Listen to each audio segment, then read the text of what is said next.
नमस्कार, मी गजानन धरे. आपण जे पाहतो हे मायून चॅनल. पाहूया बातमीपत्राने त्या बातमीचा विस्तार. खामगाव येथे सामान्य रुग्णालय अन्नदान करून केली गुरुपौर्णिमा उत्सवात साजरी. सद्गुरू वाचवणी सापडेना सोय धरावे ते पाय आदी सद्गुरू शिष्य म्हणजे गुरुपौर्णिमा.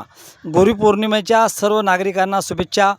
खामगाव येथील सतीपैल भागातील श्री सद्गुरू एकनाथ महाराज भजनी मंडळांच्या वतीने मागील 26 वर्षापासून मंडळांचे संस्थापक देवदास शर्मा यांच्या मार्गदर्शनाखाली सतीपैल भागात गुरुपौर्णिमा उत्सवात सुरुवात.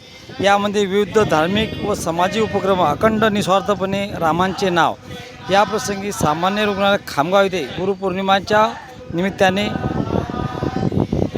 नातेवाईकांना अन्नदान करण्यात आले. या प्रसंगी नगर अध्यक्ष गणेश माने, सेवानिवृत्त ठाणेदार शेषराव अंबोरे, नरेंद्र मावळे, रवी तिवारी, शेषराव शेळके, महेंद्र पाठक, कल्याण गल्लाडे, गोविंद कवळकर, लायन्स क्लबचे अध्यक्ष किशोर गरळ, संस्थापक अध्यक्ष देवदास शर्मा, विनोद सुकाळे, अरुण कवळकर, विनोद झापटे, गंगाधर पवार, लालाजी सांगडे, नीता अंधारे, वर्षा देशमुख, मंगला भास्कर, वंदना शेळके, इंदुबाई देशमुख, नंदा देशमुख, शालिनी देशमुख, अश्विनी देशमुख, कोकिळा जाधव, पुष्पा पवार, अंबिका काटकर, संगीता वाघोळे आदी भजनी मंडळी उपस्थित होती. Maybhumi न्यूजचा ground report.